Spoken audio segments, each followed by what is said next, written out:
Құрсай ауылының тұрғыны екінші топтағы мүмкіндігі шектеулі жан Нұрболат Уахитов гидропоника тәсілімен мал азығын өсіруді қолға алған. Гидропоника өсімдікті топырақсыз жасанды ортада қоректік заттардың судағы ерітіндісінде өсіру әдісі. Оның айтуынша бұл әдіс өте тиімді және экологиялық жағынан таза. Оны малға, құсқа азық ретінде беруге болады. Ал қайнатылған тұнбасы қан қысымы ауруларына ем көрінеді. Сұранысқа ие бола бастады, адамдар қалай не қылды, бірақ енді сол барымызша енді қолымыздан келгенше көмектесіп жатырмыз. Одан келе осы гидропониктен келгеннен кейін тек көп ұзамай мына бағанағыдай петрушка укропқа көштім жайлап. Бір нәрсемен шектелмей, не де болса да енді қыстып отырмайық.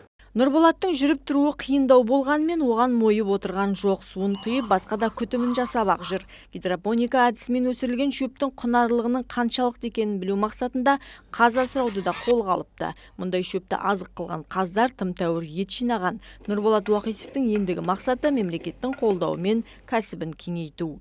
Алда уақытта мына өсіріп келе соны осыны бағанағыдай өзіміздің ішкі өнімімізді пайдаланып көрсек, құс малға соны өткізсе өзімізден. Ең басы өзімізде бәрін өзімізден дамытқан жақсы ғой. Бәрін кішкентайдан бастап. Бұл бағана мүмкіндік шектеулі отыра берудің өзі де дұрыс емес. Атырау қалалық мансап орталығының мамандары Нұрболат секілді және көп балалы басқа жақтан қоныс аударған атаулы әлеуметтік көмек алатын әлеуметтік жағынан аз қамтылған жандарға мемлекет тарапынан қайтарымсыз грант берілетіндігін айтады. Оны алу үшін белгілі бір талапты орындауы қажет. Егер де жұмысқа жарамды мүгедек жандар болатын болса, Сәтбаева 20 мекенжайына келіп, біздерде қайтарымсыз грантқа қатысуына болады.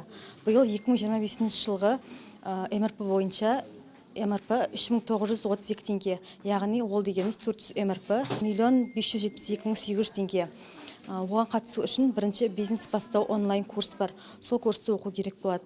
14 күн уақыт беріледі. 14 күн уақыт өткеннен кейін сертификат алады қолдарына. Сертификат алғаннан кейін біздерде дайын шаблон бар. Сол еңбек кезет сайтта бар. Сол шаблонға қарап отырып, өздері ашқысы келетін бизнестерін дайындайды, жазады бизнестерін яғни. Сол бизнес жазғаннан кейін бізде комиссия отырысы болады. Комиссия отырысына келіп, өздерінің жазған бизнестерін келіп қорғайды. Мемлекеттен қайтарымсыз грант алуға өтініш берушінің жасына шектеу қойылмайды. Бастысы жұмыссыз ретінде тіркелуі қажет. Орынгүл Бектілеуова, Досан Құлжанов, Фархат Тәжібаев, Каспия Ньюс.